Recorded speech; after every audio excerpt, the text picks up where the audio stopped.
Welcome. You're tuned into Tangled Threads. If you're digging our content, hit the like button and subscribe. Thank you. Hi everybody, my name is Jeff. My wife Grace and I have been married for a good few years now. We both work at the same place, though in different departments. Our routine was pretty much the same always. Work, then home together. Sounds pretty normal, right? Well, things took a wild turn recently. It all started on a seemingly normal day. I was waiting for Grace at the lobby like always, but she was taking unusually long. I figured she was held up with work or something. But after a while, my gut told me something was off. So I decided to head up to her floor using the elevator. As I reached her floor, I heard some faint laughter coming from her office. That struck me as odd because it was late, and most folks had already left. I walked towards her office, trying to figure out what was going on, and there they were, Grace and another guy from our office.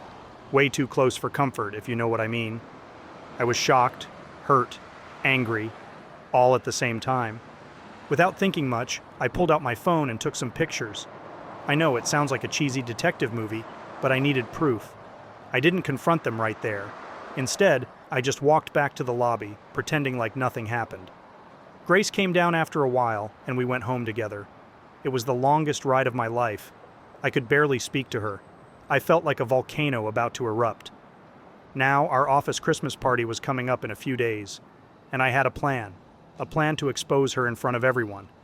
I know it sounds dramatic, but I was hurt and wanted some sort of justice. Fast forward to the party night. It was all festive, people were having fun.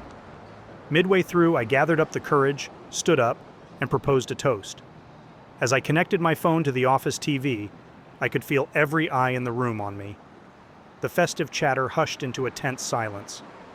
"Everyone, if I could have your attention for a moment more," I started, my voice steady but loud enough to carry across the room. "I know this isn't your usual party entertainment, but bear with me." I clicked on the first image, and there it was, larger than life on the screen, Grace and the guy, caught in the moment. Murmurs rippled through the room. "What the?" someone whispered loudly. "This is my wife, Grace, and our esteemed colleague in her office, after hours," I said, my voice tinged with a mix of sadness and anger. "I thought you all should know the kind of honesty and loyalty we're celebrating tonight." The room was a mix of gasps and stunned silence. Someone from the back called out, "Is this for real, Jeff?" "Unfortunately, yes," I replied, my heart sinking with each word. "I caught them just a few days ago. I thought everyone should know the truth." The images continued to cycle on the screen, each one a painful reminder of the betrayal. Grace was nowhere to be seen, having slipped out in the first wave of shock. "And now, if you'll excuse me," I concluded, my voice barely above a whisper, "I think I've had enough of this party." With that, I walked out, leaving a room full of shocked colleagues and an echoing silence behind me. The next morning, I was nursing a strong cup of coffee when my phone rang. It was my boss. My heart sank a bit, but I knew this conversation was inevitable.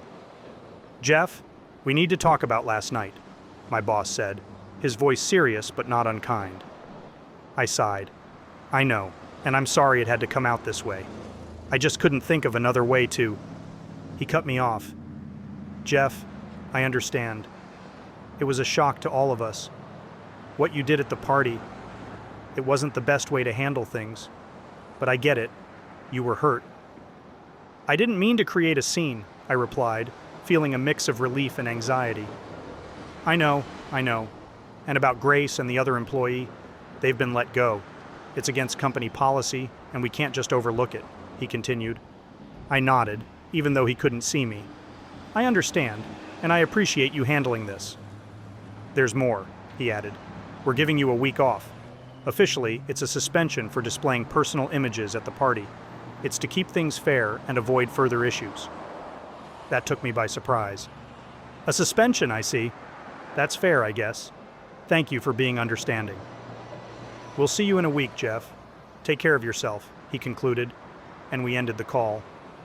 I sat there for a moment, processing everything. The week off would give me some time to think about everything that had happened and what I was going to do next. So, here I am, trying to make sense of it all. I thought I knew Grace, but I guess not. It's tough, But life goes on, right? Thanks for reading my vent, Reddit. Just needed to get this off my chest. Update. Hey again. It's Jeff.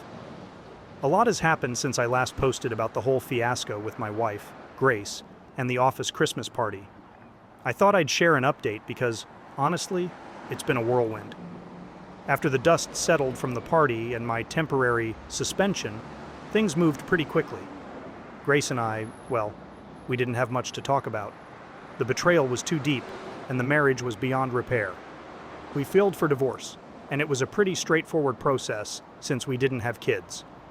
One thing that really struck me was the alimony part. Grace didn't get any. I don't know if it was because of her actions or some legal technicalities, but the court decided against it.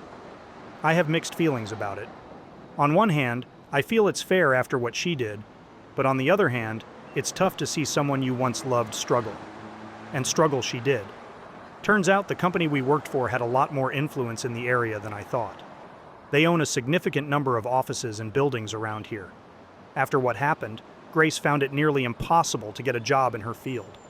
Most companies didn't want to risk associating with someone who had such a public scandal, especially with a company as influential as ours.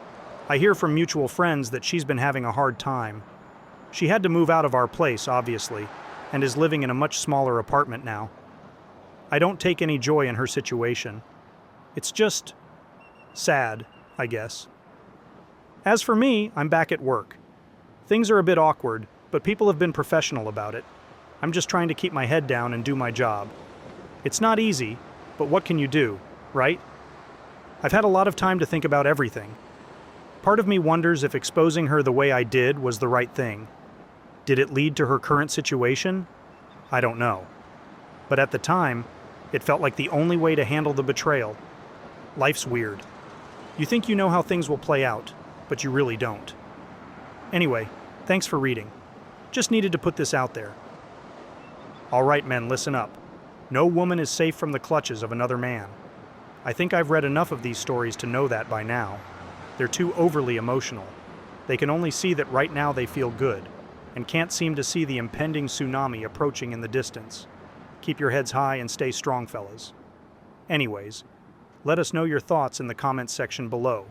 When you subscribe, be sure to click the notification bell. Click here for more Tangled threads.